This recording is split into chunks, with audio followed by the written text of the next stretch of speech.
is a very beautiful poem, poem number 6, Amanda. Now this is a poem about a very small girl named Amanda. And this poem consists of the attitude of a mother and the response of a child, especially when she is nagged or when especially she is scolded by her mother, or when she is asked to change the way she is behaving. So first stanza is, don't bite your nails, Amanda. Don't hunch your shoulder, Amanda. Stop that slouching and sit up straight, Amanda. Now in this stanza, the mother of Amanda is asking her not to bite her nails. Now this is a very common habit of children. They used to bite their nails, and similarly Amanda, being a child, being a small child, she used to bite her nail. And on that particular moment, she is scolded, she is nagged by her mother. And her mother asked not to bite her nails.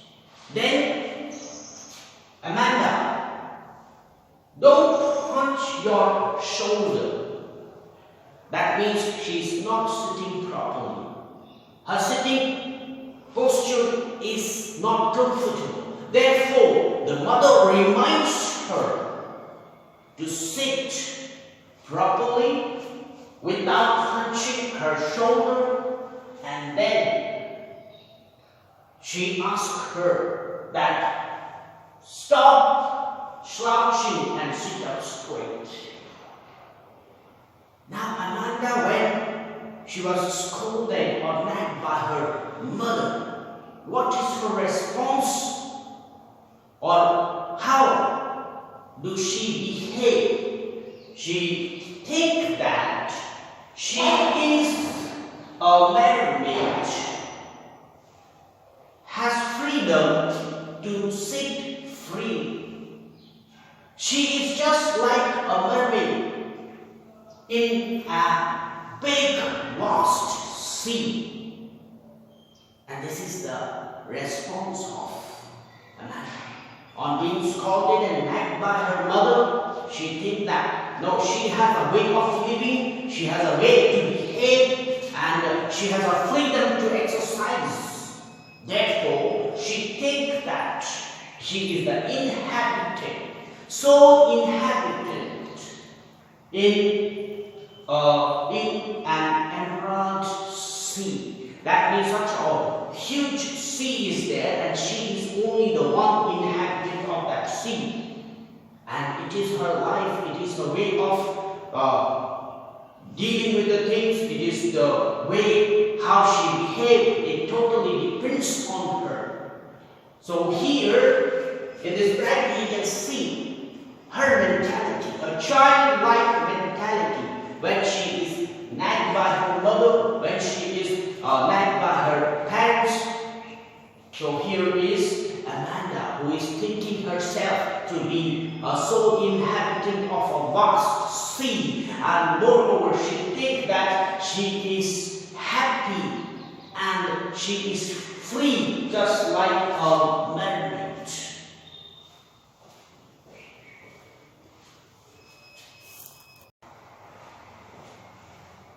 Here is the second stanza of the poem, Amanda. Let me read out this to you.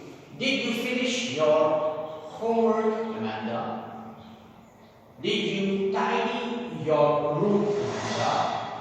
I thought I told you to clean your shoes, Amanda.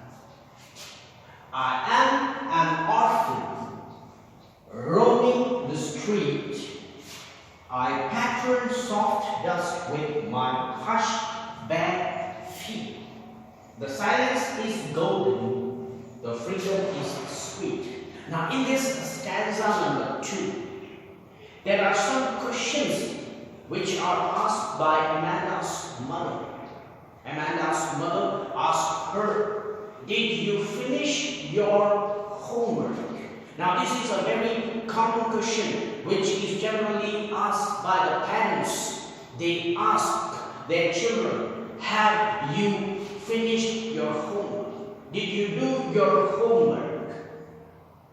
Similarly, the mother of Amanda asked same question to Amanda, did you finish your homework? Another question, she asked that, did you clean up your room? Amanda is required to do her homework. Amanda is required to clean up her room where she lives. And the mother also asked her to clean her shoes. There are certain responsibilities which are given to the young children, which are given to the small children. Even in fact, they might be small, but there are certain responsibilities which are given to them, such as doing their homework on time, cleaning up their room where they live in, and cleaning up their shoes. These are very small things. So the mother is asking a bunch of questions from Amanda. During that time, what is the response? What is the reaction of Amanda? Now we can see the reaction of Amanda in the following lines. I am an orphan, roaming the street. I pattern soft dust with my hushed bare feet. The silence is golden, the freedom is sweet. Now these lines shows us the reaction and the behavior of Amanda. Amanda is thinking herself as if she is like an orphan. Now, orphan represents someone who does not have any restriction, someone who does not have any instructions from the parents, because an orphan does not have parents or family. They are all alone. So, in the other words, an orphan represents a carefree lifestyle or a carefree life which has no foundation, which has no parents, which has no instructions, where there is no restrictions, and there is no one to instruct you, restrict you, and limit you. Such a carefree state of life. And this is what Amanda thinks like. She just thinks that she is like an orphan, roaming on the street, going to and fro on the street, and patterning the dust with her hushed bare feet. That means she wants to move around to places. She wants to go here and there. She wants to go to and fro. She wants to wander in so many places. And no one could control her. No one could stop her. No one could put limit on her. And then she says, silence is golden. And freedom is sweet. She loves her freedom. She wants freedom from such questions which were asked by her mother. And she wants to enjoy her freedom just like an orphan. No one to instruct, no one to put limit on, no one who would hinder her ways, no one who would exercise authority and control over her. She just wants to have freedom like an orphan child.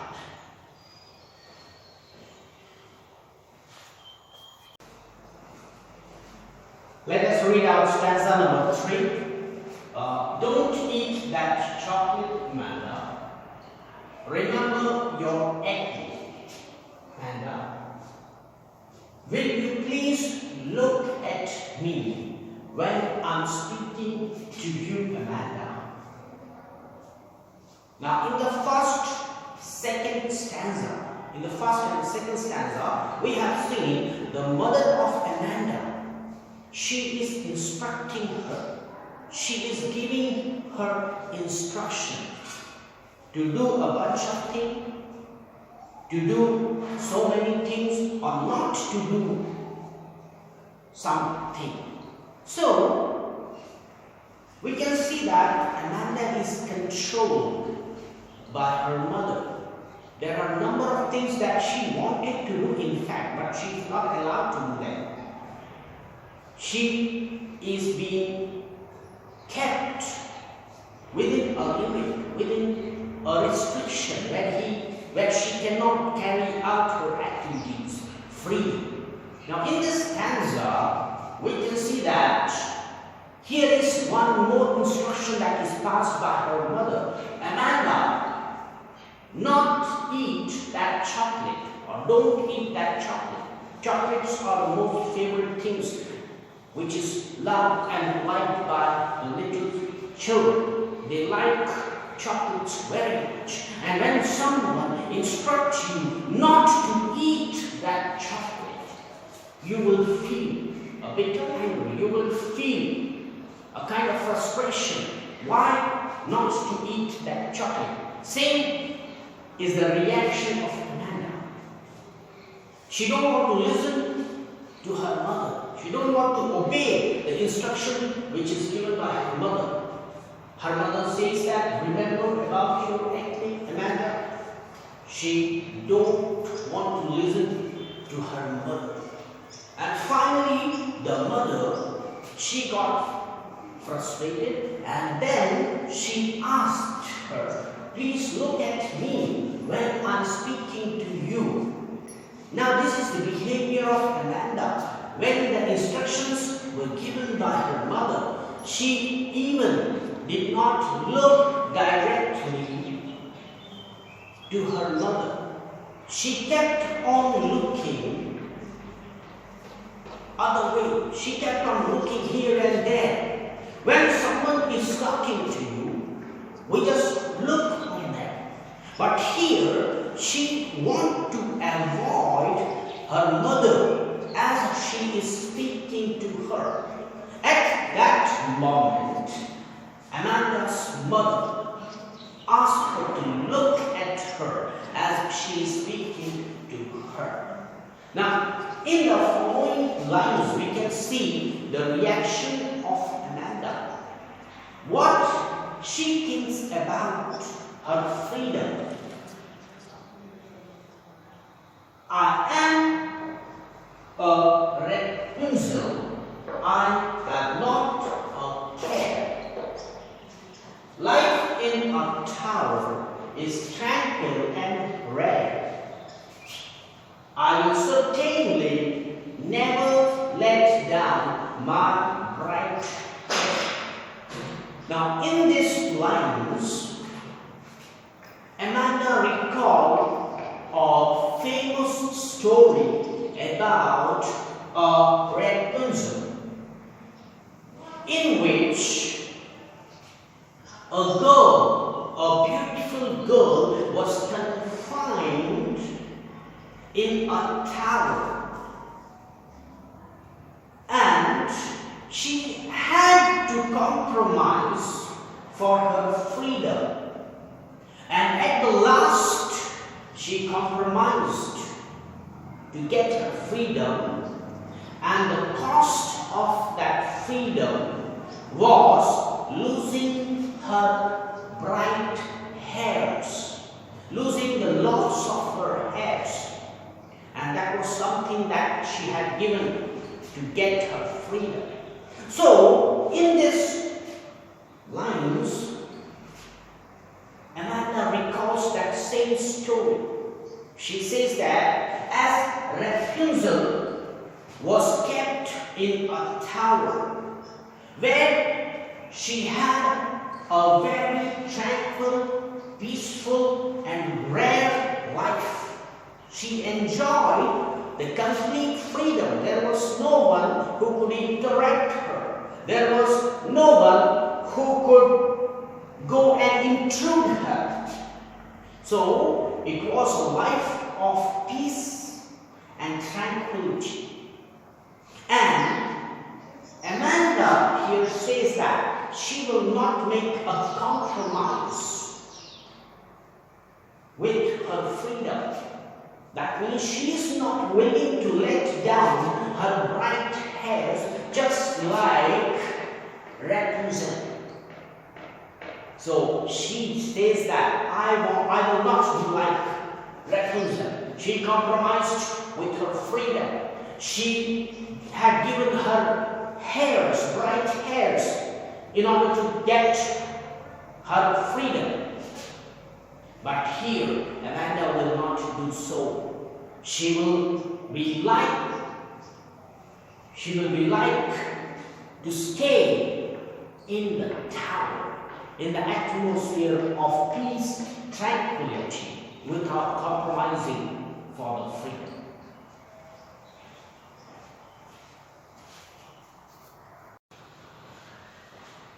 This is the last stanza of the poem, stanza number 4. Now, stop that sulking at once, Amanda. You are always so moody. Amanda, anyone could think that I nag at you, Amanda. Now, this is the behavior of Amanda's mother. She's saying that stop that sulking at once. Stop doing like that at once. And if you behave like that, you will make me to nag at you. And thus, people will think that I nag at you. That means the others will think that the mother is constantly and continuously nagging at Amanda.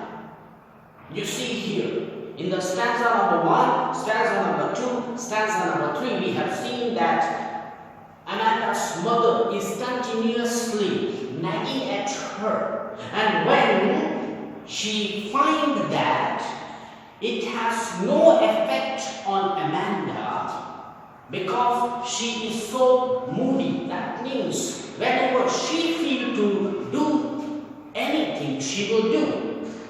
However people would enforce her, however people would instruct her, however people would, ask her, she will not do until she thinks to do it. That means it depends on her mood to do anything. Whether people say, ask, or enforce her to do anything, she will never do, because she is moody. She do according to her mood. She do things according to what she feels. Therefore, at the last, the mother is saying that, Amanda, you is moody. Amanda, you are moody, and you do the things that you like to do. You will not do the things when the people would compel you or ask you. Therefore, anyone could think that I am nagging at you. This behavior of Amanda would make the other to think that the mother is always nagging at her. So this is how the mother at the last tried to defend her act, tried to show her response to the mood of Amanda when she is not willing to carry out any instruction or anything that is told by her mother.